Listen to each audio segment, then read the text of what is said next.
On today's show, we're discussing Hocus Pocus 2 moving forward. On top of that, we've got a brand new trailer for the movie Antlers. And here we go again. The MCU debate continues with quotes from Bob Iger himself.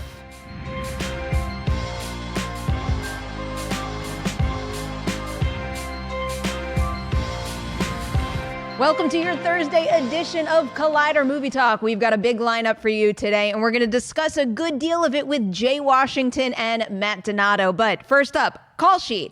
Item number 1 on today's list.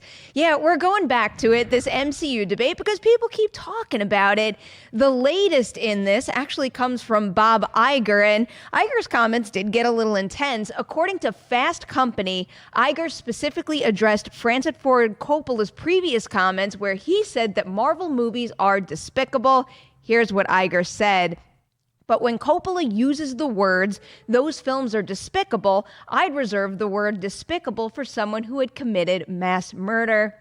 More on this, including more quotes from Iger later in today's show.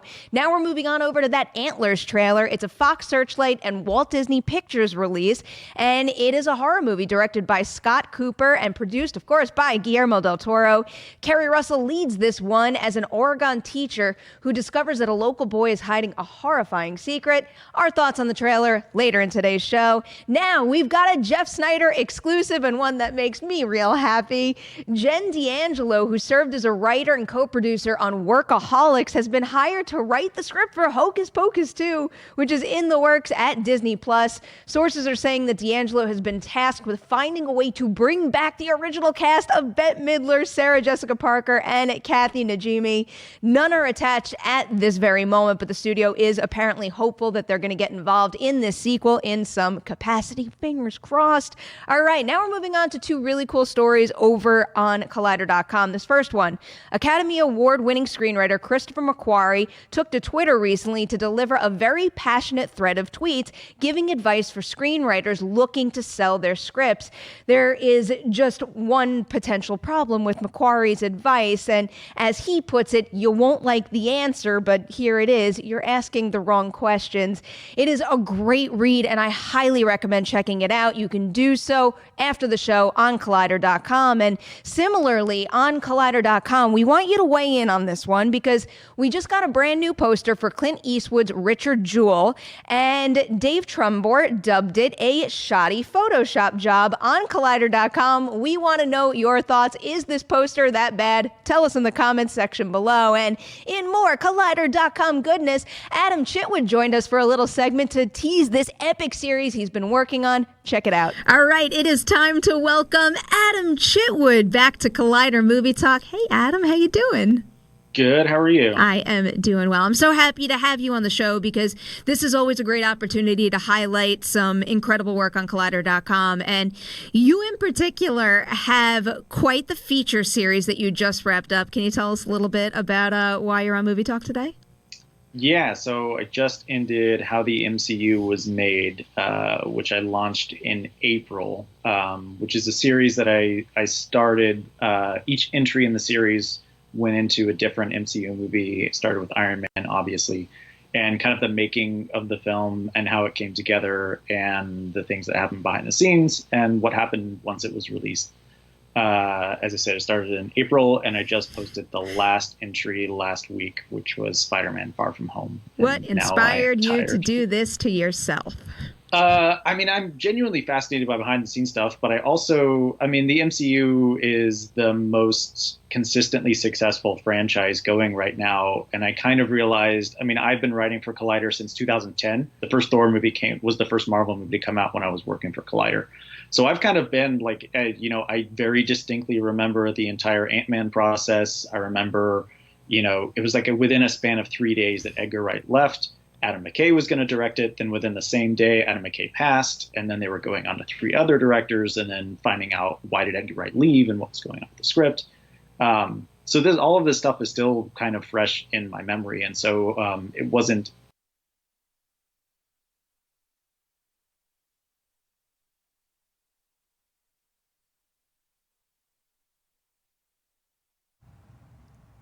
Surprise, we're back, and I have the pleasure of introducing Jay Washington and Matt Donato. How's it going? What's up? How you guys doing? I'm awake. Yay. You can show your shirt off for like 1 second and then put it away. Come back.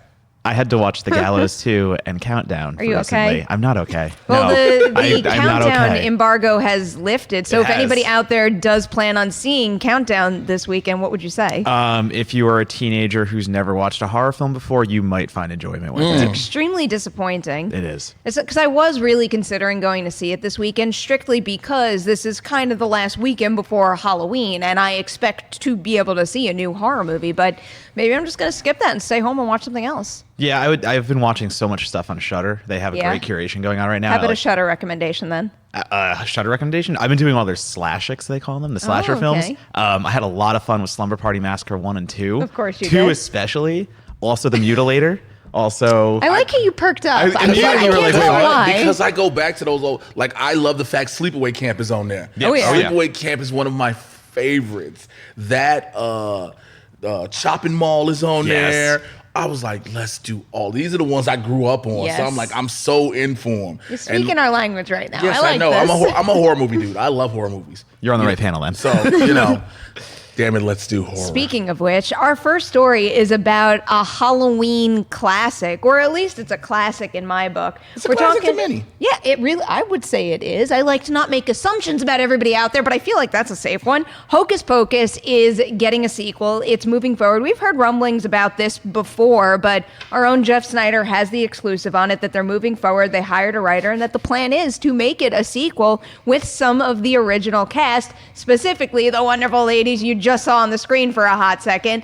They're iconic. The Sanderson sisters bring too much joy to my life. So even though, yes, I'm precious about the first Hocus movie, and I don't necessarily want them to risk that, the fact that they're bringing back the original trio gives me some faith, and I think they can kind of pull it off. As it should. I mean, you want to see, if you're going to do a sequel, a direct sequel, and not what they tried on the Disney Channel, and everybody was like, let's not ever do this again. Oh, they did do that, Remember? didn't they? Yeah, remember. And that's why we're like, I never actually got around to watching that's why I remember, it. That's why Maybe- we're men in blacking ourselves about that. What was the story in that? I It don't was know, just but that- I heard it was terrible. Oh, okay. I refused Okay. to watch. Everybody was like, do not do this. If anyone else feels otherwise out there, put it in the comments below, and I will go back and Yeah, watch so I heard it. it was terrible, but the fact that you're doing this, and if you bring the original trilogy back, if for nothing else, like it says in Jeff's article as well, just to pass the torch, because this way you have them, you establish a new group of witches, because at some point you want to see something new. You know, I mean, granted, I would love to see Sarah Jessica Parker, Kathy Jimmy, and Bette Midler all the way through this. But even at the very end, give it to a new group of witches. Because we couldn't go to a Hocus Pocus 3 with them still in here and be like, hope for the best. You know what I'm saying? Yeah, no, I see this as like a class, the next class kind of. Yeah. Like, you introduce the new witches and stuff like that. How and do then you do that story-wise, though? I mean, that's why you've hired a writer to do that. Yeah. I This guess is so. the whole idea of it. It's like when I first heard that they were thinking about bringing the three of them back, it was almost like this could have had like a little bit of an anthology quality to me, where, the Black Flame Candle curse is just something that always exists. Max lit it back then. Somebody else lights it eventually. And then in the future, somebody else could light it. And the three of them always come back. But by that standard, we'll consistently hope to have the three of them for each continuing sequel. You know what I'm saying? At some point, you have to figure out how to have it move forward. Or have them even just be like, you know what? We've been witches. I'm stuck in the past, man. No, I just you want the can't three of them be for stuck in the past. forever. You got to move forward here. You got to move forward. So, I mean, I get it, but you do have to be able to have some way to move forward. Like Matt said, that's why you hire a writer who can make it easily go into this transition. I see the hurt. Yeah. I see it. I'm like, yeah. I wish you I'm all getting could look, a little stressed I about wish it. they could zoom into Perry's face to see Yeah, the hurt. the reaction there was just kind of like, she was offended. She was offended almost. She was just like, I don't want to go nowhere. I'm keeping my mind open. I know what I want, but I have faith that the team over at Disney Plus can come up with something that is Well, satisfying. and again, I have faith that they're doing a sequel and not a remake Yeah. immediately. So the fact that they're doing this continuation and not trying to, push another remake is what's giving me a little hope. And now we don't have a director that's doing it. We just have a writer. So I'm posing the question, who do we think could do that? Because as someone who watches a lot of horror, I think of people that could be of the young adult mentality. And, I immediately think of The Love Witch and Annabelle R. Oh, God. And I know that movie is not of the young adult mentality, but what she does with witchcraft and like Coventry there, Okay. I think she can meld that into a Hocus Pocus kind of like more vibrant vibe. Again, you're challenging me to keep an open mind, but I'm I into am. it. But Again, you saw about looking offended. Oh, yeah, I know. She's just I like, know. I'm definitely not offended by that Well, suggestion. it's the look you have like The two forms of witchiness don't necessarily align. I agree with that, but I think you can translate that into Okay, something. I okay. think that could work for in a way. And I mean, there's just so many female filmmakers though that could Yeah. take that. And honestly, after watching Booksmart, I might say Olivia Wilde because of the way that she deals with teenagers and the way that she deals with those kind of characters. I think that would be a really fun. You just totally won me over with that one. This is what we I had, We had do. said a bunch of other names. It's like I liked the Issa Lopez one, Yeah, Tigers Issa Are Not Lopez. Afraid director, but I- I'd be thrilled if she got the job. But the idea of Olivia I've been Wilde practicing is this name, so I very just want to say it. intriguing. Yes, Agnieszka Smochenska directed The Lure, which is a mermaid horror film in like it's a musical, but there's a lot of fantasy there and there's a lot of world building, and I think that could translate into witchcraft as well. Who directed Anna and the Apocalypse? That John McPhail. Oh, Can we go Okay. back to what he just said? It's a horror mermaid film that's a musical. I've never seen the European horror mermaid film. Okay, that makes every sense in the world. It is right Eurotrash. It is amazing. It is so good. Watch The Lure. you would not believe the horror. Like I watch a lot of horror. I can't come close to this guy 100, right here. 100 and something new releases a year. Let's go, baby. Do you face do you, resting at that- do you at go that point. outside like a? Yeah, and I review everything else too. Oh, gee. Okay, Hocus Pocus. One, is it essential Halloween viewing for both of you? Yes. Yeah. It's And in now the lexicon. two- In fact, before- Freeform will make me watch it whether I want to or not. That's very true. Two, before we move on to our next topic, because we are exactly a week away from Halloween right now, what is one other movie you want to throw out there that is essential Halloween viewing? Hellraiser 3, Hell on Earth. The Evil Dead remake has become a new one for me. Okay. I'm open to both. I'm not the biggest fan of the Hellraiser franchise as it went on and on and on. love That Pixar. one's got me. This is the end for some reason. That's Oh. translated. This is the end. It's Like one of the seriously, greatest- it's gotten into my Yeah. Halloween watching, and I don't know how, but This it is the end. Is so good. It is Yeah. so underrated. Michael Cera gives a great performance and only being in this movie like Sip for daddy. 8. Want a sip? You sip? Sip. Oh, What's boy. What's juice? I gotta go back and rewatch. I don't think I've rewatched that since it first came out. Oh, you have to watch it. Oh my God. Between Craig Robinson, who is like, he's a great friend, but he's hilarious in this movie. Freaking Michael Cera in the every beginning. cameo. Just go with every cameo. So I'll just say this: the Channing Tatum cameo is one of the best. Channing things. Tate Yum. Channing Tate Yum. I'm happy you brought this up because this is a movie that wouldn't have been on my list, so I need some new additions here. I'll take it. Upon rewatching it over and over again, it really is one of the more competent horror comedies and meta horror comedies like of the last however many years. And you don't want to admit it at first, but then all of a sudden rewatching it, you're like, this is actually way smarter than people give it Okay. credit They for. give it so. credit for because they're, like I said, they're so meta about how they are, who they are. They acknowledge everything, but they go with it. You get Aziz Ansari falls in a pit trying to grab Kevin Hart's leg, and Kevin Hart like, "Get the hell off me, Aziz!" Let him fall. It's just funny, and Danny McBride is the great. There's nothing Danny McBride can do wrong at all for me. Danny McBride is that dude. Thanks to Danny McBride, I want to grow a mullet. A black man I want with you a to now, too, A black actually. man with a mullet, a la Danny McBride. You can rock any look, Jay Washington. That is a lie. I believe in you. That is a lie, but I want a mullet. All right. Let's move on from that to looking ahead to a future horror movie, one that I am super pumped for. We got a brand new trailer for the movie Antlers, and atmospheric, eerie, unsettling. There's so many descriptors I would apply to this one. What did you guys think? F them kids. F them kids. Because, like, you watch in the just the beginning of it with the skunk, and you just see Shorty pick up half a boulder. And you're like, that cannot turn out well. And you just see the way they cut to it, you just see him walking off with it. And then it just goes and gets more eerier every by the second. And then just looking at Jesse Plemons' face, it's like, oh, this is a horror movie. But, like, it just goes into it. Well, I like how the only word we hear of dialogue is the word daddy. So for me, it's less about the kid and it's more about the family relationship there Yes. because, what is this thing? Yeah, That is isn't a his thing. daddy. It does not look human because it obviously transforms into something in the trailer. No spoilers, obviously, but like we see this is not a being of this world, and I want to see how that daddy word plays Just into for it. fun, can we do some predictions here? Yes. We can try. What do you think it is? What It's do you his think the actual rules dad. of this world are? I think it's some type of evil spell type deal that brought his daddy back from the dead, and it's that monster. Something like that, because you don't just say daddy. Some Pet Cemetery crap. Yeah, but with a human, again, another human, a bigger human, not a kid, like a grown. I want there to be something with. Do we know if Carrie Russell is the mother? She's the teacher. She's the teacher. She's the Okay. teacher that finds out that he's hiding a secret. And I I want it think to be Jesse Plemons is her brother. I want it to be he's their brother, something yeah, and he's where the sheriff like of the town. Yes. the demon is it's a demon. I want it to be a demon. I want it to be the father, and I want there to be some kind of weird like underworld kind of like entanglement going on there.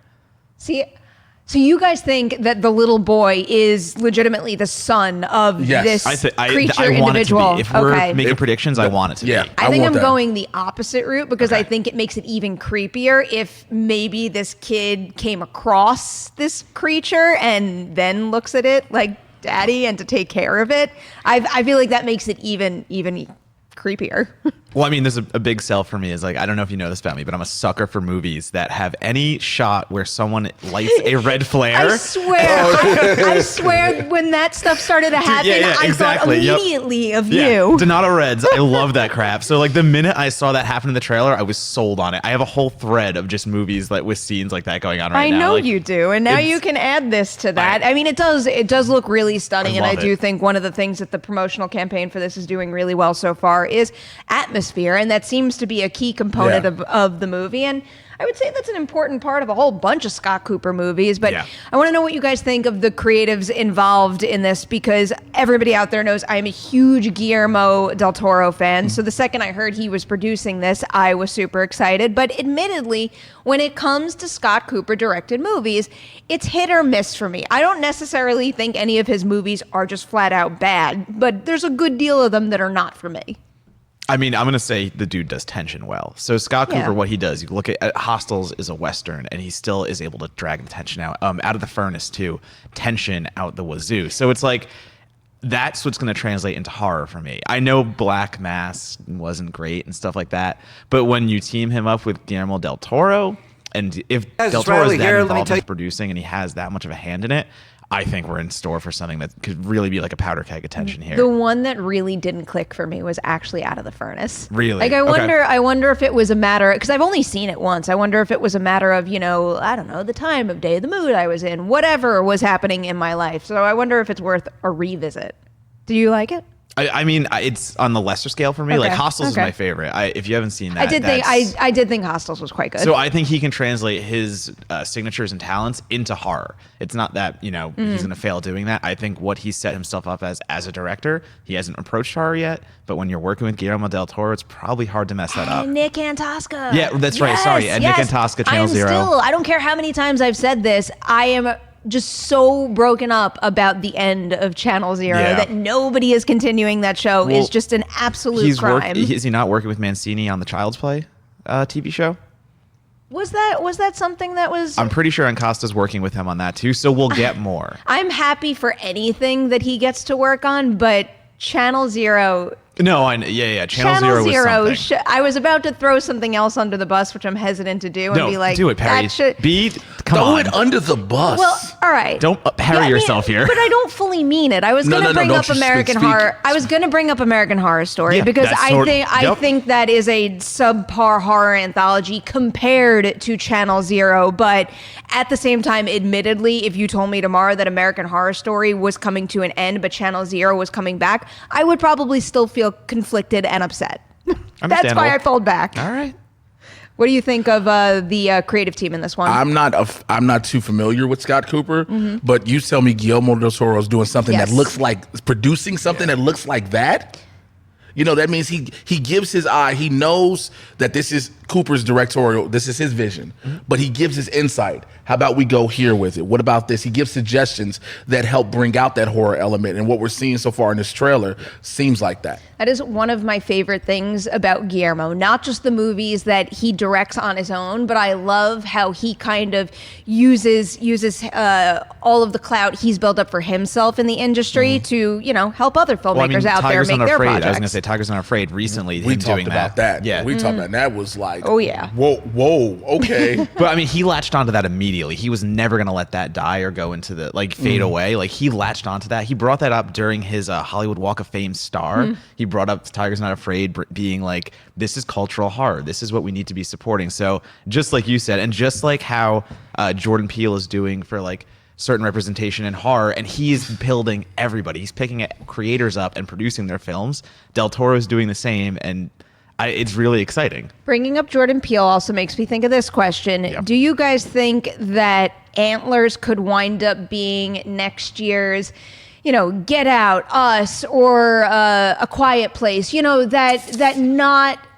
The not big studio franchise type movie that could really strike a chord with a crowd and wind up making a lot of money? The only reason I'm scared to answer that is because if we do and we say, yeah, it could be, and it doesn't be that, then it's like, man, that those expectations you put on it, the hype behind it, because there was no hype behind Get Out. There was just Jordan Peele's directing a movie, and we saw the trailer, like we're doing with Antlers, and we were like, yo, I just need to see this when it comes out. We put nothing behind it. With A Quiet Place, we saw the trailer and was like, yo, John Krasinski is the director. Let's just see it. There wasn't a lot of hype and everything. Now when it comes to second films in that type of range, then you have the hype built up. When A Quiet Place 2 gets ready to drop. When we saw the trailer for Us. So you have those things, but I'd wait till we see this before we fully jump on that. I will not wait, and I'm going to say I believe because the trailers are good and because of the people involved.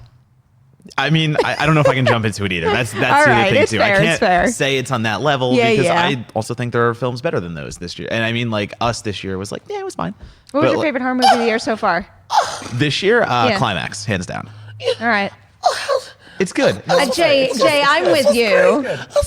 Us is still my second favorite movie of the year. As you now push away from me a little bit on the side of the...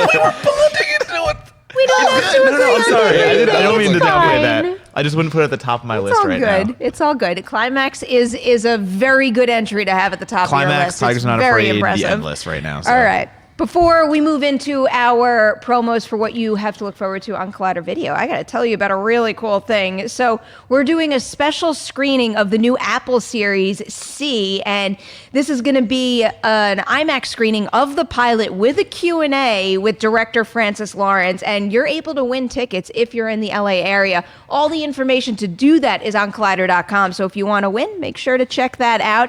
Now, so much stuff coming your way today. It's Thursday. That means Jedi Council. Here's a promo. Well, hello there. I'm Ken Knapsack, one of the hosts of Collider Jedi Council, and I'd like to invite you to listen to our show, watch our show. It's on every Thursdays on the Collider Video channel, and it's also available in podcast form if you'd like to listen to our sweet voices on Collider Jedi Council, me, Christian Harloff, and a bevy of guests, I say, talk Star Wars. We celebrate Star Wars. We dig into the Star Wars news. We speculate everything about Star Wars, including your questions. So join us on Collider Jedi Council. You're going to have a great time. Hey guys, it's Riley here. Let me tell you about the Riley Roundtable. You know it, right? It drops every Thursday on Collider Conversations, and I have guests from all across the space. John Roca, Gray Drake, Alexander Desplat came on at one point. We talk everything from movies, we talk about life, and everything in between. What do you want to hear? What do you want to talk about? It's the Riley Roundtable every Thursday on Collider Conversations. You get it there. In addition to all that great content, I am going to let you know that you need to keep an eye on the channel later today because we've got a brand new episode of Hocus Pocus coming your way with Beck Bennett. It is a blast. You're not going to want to miss that one. All right. The time has come. Admittedly, it hurts me a little to keep going back to this topic just because, an air of negativity around film and us celebrating what we love. But also, I know some of you out there are sick of hearing about this story, but the truth of the matter is, it is an important conversation to have, especially when heavyweights like Bob Iger are weighing in. We do need to cover his comments. I'm going to continue on from the quote that we referenced in the call sheet. Here is the rest of his statement. I'm puzzled by it. If they want to bitch about movies, it's certainly their right. It seems so disrespectful to all the people who work on those films, who are working just as hard as the people who are working on their films and are putting their creative souls on the line just like they are. He also said, are you telling me that Ryan Coogler making Black Panther is doing something that somehow or another is less than anything Marty Scorsese or Francis Ford Coppola have ever done on any one of their movies? Come on. All right, gonna open it up to you guys. First, before we do big picture, what do you guys think specifically of Bob Iger's comments? I mean, go ahead. Yes, sir. All right. I was going to say they're valid. I mean, he's defending his workers. I mean, the MCU is giving so many people jobs. Like, when you sit through the credits on an MCU movie to see the end credit stinger, like, you're there for a long time watching everyone that's involved in these movies. So, yes, I'm totally fine with Iger's comments because these are people's jobs. These are people working. They put their life into these MCU movies, and that's not to be taken for granted. He is 100% on the money. Everybody who gets in these projects are invested in them. You have like he brought up with Ryan Coogler with what he did with Black Panther. He was invested. He put time into it. He made it have an impact that went past just the comic book spectrum. So yeah, that's a small answer. Right, Yeah. just to that quote. Just to that quote. Yeah, I mean, I think that first quote where, he said he's puzzled by it and referenced all the individuals that worked on the movie, I think that is a pretty accurate way to express what part of this conversation is really about and why, it's not super cool to make statements like that. But now let's open it up to pretty much every statement made about this topic. How are you guys handling it? Do you care anymore? No, stop talking about this. Stop wasting interview time with legends talking about this kind of stuff. I mean, I don't think... Okay, wait. So one question to what you just said, though. Let's say you were a movie-making legend and someone asked you this question. How would you handle it? I mean, what? I don't think they're dinosaurs. People are calling these filmmakers dinosaurs. I mean, we're talking about Scorsese and Coppola, and yes, they are older, but they're still making good movies. I mean, just go back to The Wolf of Wall Street. Like, even if you just want to do that, like, it's not like he's lost touch with cinema. Like, I kind of feel like these guys, A, have earned the right to say what they're saying. Mm-hmm. B, the MCU people have every reason to fight back on them because I think their points are valid too. C, I don't see how this conversation has any further value. Okay. May I? Oh, no. You may. I'm going to let you go off here. All right. Go. I better get comfortable. I You already know how sense this the is speech about to going go. on. I brought a pillow. This is good. I'm glad you did. They all have their opinions. They're right. They're entitled to have their opinions. Scorsese, Coppola, every other director that's coming out saying that you're absolutely right to feel how you want to feel. However, you cannot take away from what these movies have done. Also, to go with what Matt just said, stop talking about it. Stop asking. I understand people are going to ask them, but now it's becoming clickbait in itself. Mm-hmm. We get it. They don't like the movies. Fine. That it is what it is. That's just like people who love Marvel and hate DC, or people who hate DC or love DC and hate Marvel, vice versa. They're going to have their opinions on it. That's fine. Let it be. But at the same time, you cannot take away from what these movies have done.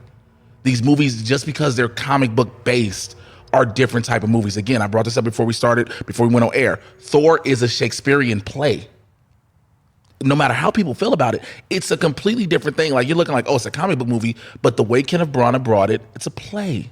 Like, yo, stop asking older directors who've been there, done that, what they think about new movies that more than likely they will not do. But also, Martin Scorsese was originally attached directly to produce Joker. Like, hey, bro, did you forget that quickly? Like, you were about to be in the DC universe one way or another. It may not have been Marvel, but you were finna be in the comic book universe. So stop. Yeah, these films amass a lot of money, hand over fist, but bro, it's okay. And the other thing too is, like, we're losing a lot of the nuance of these quotes too, because again, these are quotes being put forward by the media. And I mean, I say that being part of the media. I know this, but like these are quotes being put forward as clickbait for a reason. They want people to start the fires. They want people to talk about this stuff like we're doing it right now. So you're missing a much larger conversation that's being boiled down to one or two pull quotes out of probably a longer But I think it's statement. easy to do that because the MCU is a big thing. Of course. Yeah, It's and exactly, and easy- that's what I'm it's- saying. yeah, Exactly. It's easy to do that. You say, anybody says MCU with anything, that's what we're looking for. What are they talking about? Boom, put this out there. Because people are going to click to it. Yep. It's becoming, like I said, it's becoming clickbait. Stop asking them. Got to get that SEO money.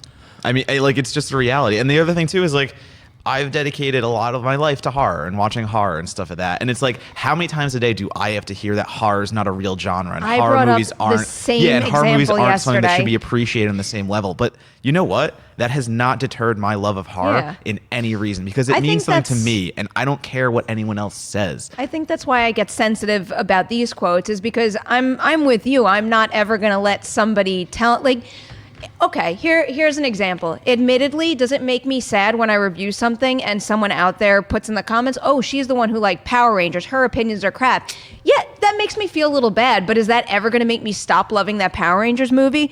No, my fear is that maybe some other people can be swayed, and I don't want anyone to ever feel bad about one, loving a movie, or I don't want someone who worked on one of these movies to feel bad about their work, like their work is less than. I think that's the only reason I get sensitive about this topic, Great but point. I'm with you guys. Like, I want this to end. Just stop asking these questions so we can stop covering it. But in the case of Bob Iger, this was a really important batch of quotes to at least highlight because he's one of the leaders over there at Disney. And these people who can have, you know, maybe a larger voice than others because they are famous folks in the spotlight at the helm of big companies, they can sway the conversation a little bit. They can influence others out there. So I just hope that going forward, everybody chooses their words wisely. And yes, everyone's entitled to their opinion, but everyone also needs to be respectful of each other's opinion. So I hope that's the way this whole thing goes from here on out. I also like to say, we too, here at this desk, can be very influential. We can make sure that we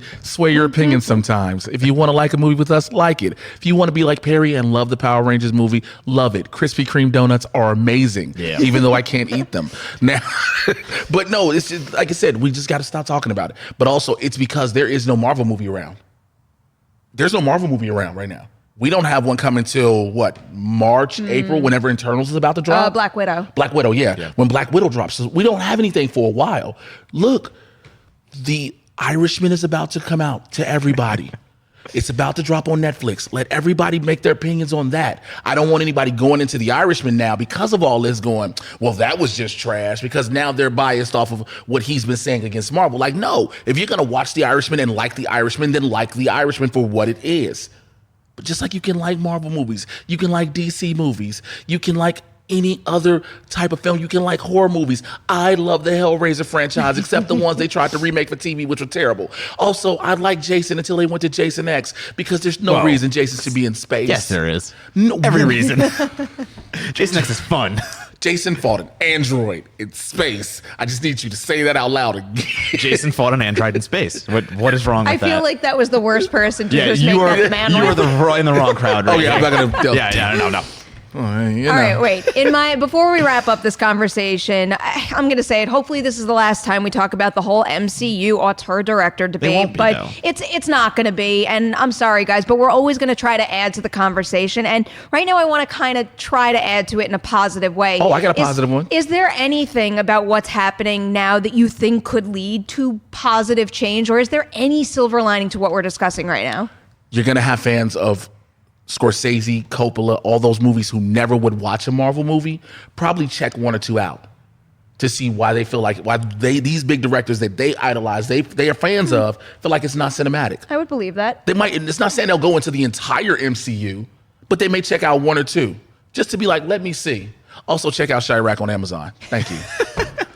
A+ plugs as always. Do you have anything for me, Matt? Man, I keep trying to think of some positive outcome here and some conversation that can come out of this that's like worth anything, and I'm having trouble. I seriously am at this point. Like we've exhausted it. Older filmmakers do not like this new style of cinema, and But this is how it goes in every industry. Like the titans of industry of old get mad when things don't go the same way, and change is inevitable in future, blah, blah, blah. I don't know. I'm sick of it. I am going to hold tight to my usual idea that if we have to keep talking about this, as long as we can find some sort of, insightful path through the conversation or encourage people to be more accepting of their opinions while also holding tight to their own, I think that's the best possible Absolutely. outcome for Okay, this. yeah, I'll go with you then and say, like, I hope people stop using the term guilty pleasure. I'm going to say that because I don't believe there's anything as a guilty pleasure. If it's a pleasure to me, I like it. I'm going to defend it.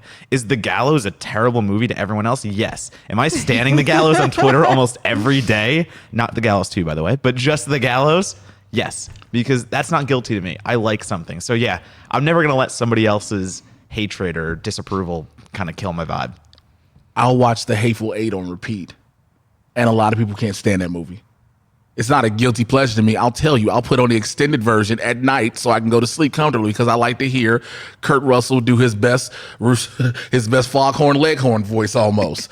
But there's no such thing, like you said. Find peace in yourself. Just accept yourself and don't listen to everyone else. Like, And life is too short to be worry about nice all to this other others. crap. Yes. Not others. Others deserve it. No. No, Others there do are some deserve that it, you'd be yeah. like, you get what you deserve. I don't know. I take the kill 'em with kindness approach. Oh, that doesn't work Yes, all we the know, time. Perry. I know.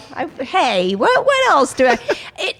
It's your brand and it suits you. It takes more out of me to be negative and to lash back and to fight something. I'd Aren't you rather. supposed to be from New York? Yeah, she's not a full-on New Yorker, don't worry. But I kind of am. I don't know why this. See? I don't know why this visual. Well, I don't get like full road rage, but I feel like there's some people in here who have seen me get annoyed on the road. Yeah. Okay. You've earned that. But it's also yeah. like I'm picturing the way that, because I used to live in Times Square and Yeah. everyone thought I was crazy for doing that. But You were. even the way that I operate as a New Yorker in terms of weaving through the crowd to get where I want to go, it's never like pushing people out of the way. It's just knowing about like the avenues that are easiest for me. And then eventually I get what I need. No. Applause. Good All job, right. Perry. Good job, Perry. Humanitarian effort. Because these Good job. shoulders are used for a reason to move trying, the traffic. guys. Yep. All right, let's see what we got cooking in the live chat today. I am looking for something very specific. Ooh, actually, but I can't pass on a Mike Flanagan related question. Go for it. Zeno Hour is asking, Mike Flanagan revealed he initially, is this true? He initially met with Warner Brothers about a DC movie before getting the Dr. Sleep gig. Assuming Dr. Sleep is a hit, which DC character or characters should Flanagan direct? Flanagan can direct anything, and I will go see it. Like, I immediately gravitate towards like darker characters just because of his horror Horror. background. But he does empathy really well. He does a lot of character building really well. So give me the Zatanna movie. Okay. Give me the Zatanna movie. Because of her being magic is always, it can be dark, especially when you're talking comics and we're talking DC. And the character and the empathy, you love Zatanna. You watch her go through a lot. Give me a Zatanna movie with Mike Flanagan. Thank you, industry. I'm gonna piggyback off yours just because you're way more knknowledgeable on this stuff than I am. You're the superhero, so yes, I agree. Resident supervillain. Resident supervillain. Speaking of your knowledge of all things comics, can you take a little minute to kind of explain to everybody what the Wonder Woman 2 news was today? Okay. They revealed who Pedro Pascal is playing. So, a little 101. Pedro Pascal is playing Maxwell Lord. Maxwell Lord is you would consider it a lower tier, just a little bit slightly lower Lex Luthor. He's a businessman. He's an evil genius in himself. In the comic books, he once infiltrated the JLI, the Justice League International, just to get all the information on them to be able to take them down. He ended up having a mind device at one point that controlled Superman's mind to try to fight Wonder Woman. Now that probably won't happen in the movie, but to have a character like Pedro Pascal who's doing so much that we love, he is the Mandalorian. We've watched all these things he's done, to see what he brings to this conniving character who plays sweet on the front but always has a trick behind his back, under his sleeve and everything. So I just can't wait to see how they do this. This is also the first time Max Lord will be brought to the cinematic screen, because they brought him on Supergirl and they wasted him so bad on Supergirl. Yes, I watch Supergirl. I watch every DC TV show for the Mad Titan podcast. Subscribe. But they're putting him on the screen. And again, when you have Gal Gadot, when you have Patty Jenkins, when you have Pedro Pascal, and you got Kristen Wiig too, this all is a good combination going forward. Yeah, I'm into it. Game on. Yep, I can't wait to see this Great trailer job. already. Oh wait, let's get to this. So this is a Hocus Pocus spoiler. Years later, it doesn't really count. Jonathan Carroll wrote spoiler. Didn't the witches die? Yeah, maybe Winifred turned to stone and then exploded in like a green flame ball or whatever it was. But there are also witches that were brought back by the black flame candle. It's supernatural. I feel like the possibilities are endless. I will actually also add on Hocus Pocus 2. I hope they find a way to bring Doug Jones back. I actually think that given where Billy's storyline ends, they could do some, like, put a creative twist on his influence in a way that's different from what they did in the first Hocus Pocus. No? I know I got to think about the whole thing, but like the way you just broke that down, I'm piggybacking off you. I'm with it. Good writing. If Disney Plus needs any help, I'm ready to jump in. I was going to say, good writing can solve all problems. You can write your way out of anything. Did you see what somebody just said in the chat? I don't know if y'all talked about it yesterday. There's another new member to the family of Fast and Furious. Oh, Cardi B. Cardi B will be in Fast and Furious 9, ladies and gentlemen. Yes, coming off of Hustlers, Cardi B is in Fast and the Furious 9. It's all about family and polls. I don't know.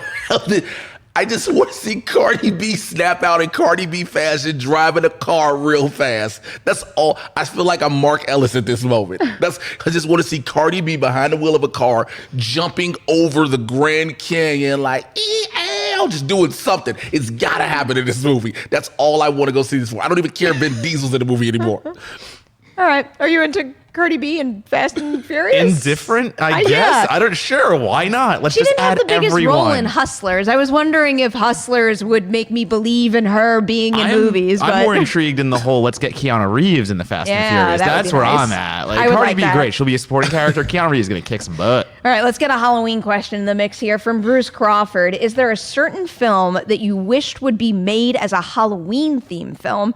I wish they would make a Star Wars theme Halloween movie. It's a good question.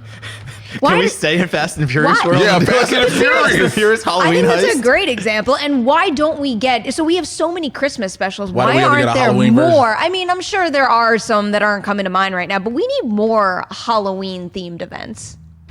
I mean, you get the Simpsons Treehouse of Horror. Yeah. You know, we're 30 years of that. You get those, what movie would I like to see as a Halloween? I just don't... I would do Fast and Furious, but somehow, some way, the word family would come up. I know it would. Yeah, because it's always about family. It's about family, trick or treat. I was just going to say they go trick or treating or something like that. It's like a trick or treat heist or something. Let's do that. At first, I wanted to think about something that was the polar opposite of horror, but then my mind, I think about Final Destination all the time. I'm sorry. I love No, that's totally fine. Final Destination themed around where the opening disaster is Halloween related. Yeah, but what would be big enough? A disaster on that scale. Yeah, because think about it, every disaster. Haunted attraction. It's got to be a haunted attraction. Yeah, that is kind of what I would. I mean, they've already done the amusement park thing, but why not flip it on its head and do a Halloween Horror Nights? Like it just goes haywire kind of version. For some reason. Like, I mean, like, how fun would it be to watch our like a slasher icon get into the Halloween spirit? And like, what about like a Halloween Chucky, or like what about Halloween Chucky of all would be very appropriate. I think that'd be hilarious. Well, that's a good idea too. Because you would just hear trick or treat, bitch. Like you would just keep hearing that all the time. Wait, what if we go super meta and Halloween Horror Nights always, until this year, they've always had some kind of Chucky integration? What if you just go to Halloween Horror Nights, Chucky actually goes and like just go off the rails? Just do something ridiculous. That almost has Hellfest vibes to me, which is another one that I liked more than most. Hellfest, Haunt, Bloodfest. I mean, Hellfest is the best. I forgot about Bloodfest too. Didn't Bloodfest come out right around the same time as Hellfest? And it had all the same shots too, like literally ripping each other off. I don't know who came first, but it was hilarious. Like there was one tweet I did where it was Tony Todd versus Owen Edgerton's Ringmaster, and the trailer shot was exactly the same. I'm like, do they know they're coming out like the same weekend? Oh, like, wow. Yeah, it was like really close to one another. I'm like, yeah, maybe we should have spread these ones apart. All right, you guys want to get one more question in here? As long as it's not about bread.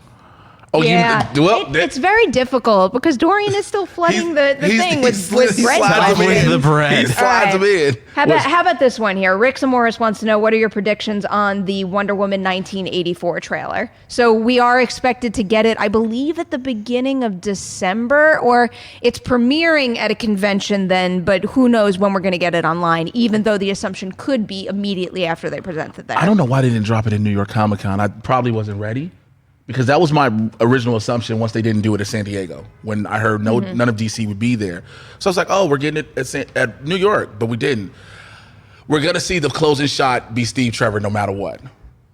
Because we know he's back in the movie. So the closing That's a shot of that fair trailer be more than prediction. likely to be They're him. not going to hide that. They're not going to hide that. Oh, they can't anymore. I mean, right, literally, they can't they haven't anymore. hit it. Yeah. We might get a tease of Kristen Wiig transforming. That would be dope. I just want to see her not in plain clothes. Yeah. Like, I want to see her fully embracing that role. That first image was such a huge disappointment, not because the image looked bad, but just because, like, I really like Kristen Wiig and I like her range and I want to see her use it. I don't know if we're going to get that in the trailer. To be straight up I know. honest. Yeah, Well, just a bit. I mean, not like Realistically, not you're like that's what I'm right. saying. Not the full thing. Just Like to a know- hand or like something. a hand Okay. changing, something like Okay. that. Just enough to get you hyped up to see Cheetah. I will be satisfied with that. I'd be good on that. I think it's going to be more of an atmospheric trailer than anything. I think they're going to play it as a teaser trailer, even though it seems like they waited a real long time to release it. I feel like they still got to play with the building of the hype This game. is Wonder Woman 2. You don't have to play with it anymore. Think about it. Wonder Woman was such a blockbuster success that everybody's already on the bandwagon for it. They want this. They've been wanting this trailer.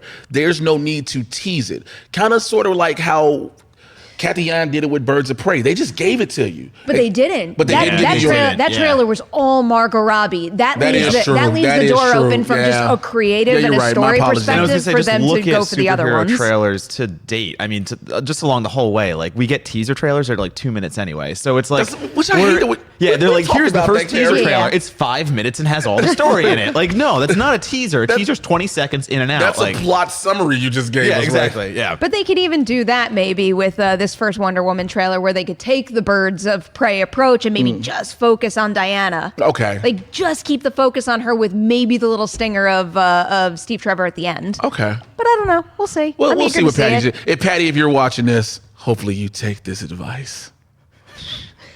She doesn't have to take our Yeah, I was advice. gonna but say, I she hope- does I know not she have to doesn't listen I to have it. hope to. anybody out there affiliated No. with Hocus Pocus is listening a little bit to my thoughts and opinions, because I would like Hocus Pocus 2 to be my dream come true.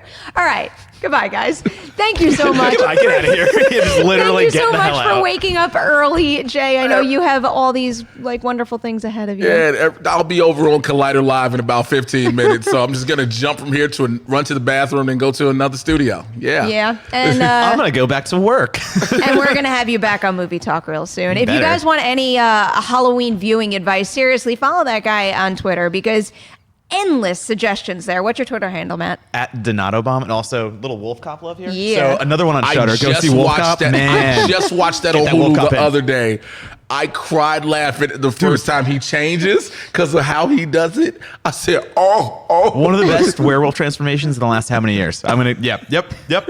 We're going to leave you with that. We're also going to say thanks to Adam in the booth and Dorian in the live chat. Everybody out there, you heard it from Jay. Going over to Collider Live right now. They kick off at 10 a.m. Pacific. We're going to be back tomorrow morning, 9 a.m. Pacific, with a brand new Movie Talk.